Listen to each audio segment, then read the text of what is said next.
वाला जोरी कोई के देवरवा उठ के लाली सैया चाट गई पाजा में धोके खूब पानी आइलस दूनो गलिया काट गई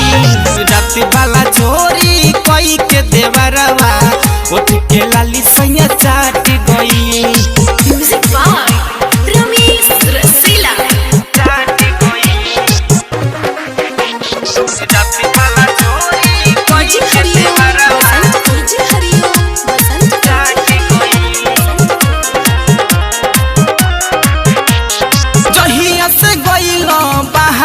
राजा हमर योरी ताकेला करी जब शौक सिंगारी तो देवर जंगल से झाकेला देवर जंगल से झाकेला जहिया से गइलो बहरा राजा हमर योरी ताकेला करी जब शौक सिंगारी तो देवर जंगल से झाकेला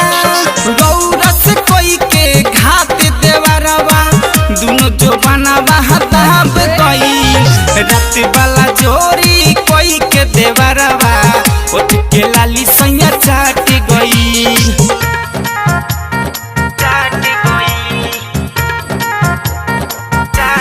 मिक्स बाय संस्कार स्टूडियो आकाशी मोड़। रात वाला जोरी कोई के देवरवा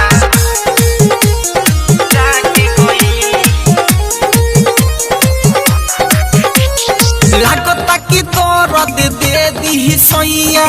हमारा अंग में मोरा जवानिया बहाती फेर के सुतेला रीत से संग में सुतेला रीत से संग में लागता कि दर्द दे दी सैया हमारा अंग में मोरा जवानिया बहाती फेरी सुतेला रीत से संग में का कहीं हम हूँ सोन के चलते लहंगा मोरे फाट गई रात वाला जोरी कोई के देवरवा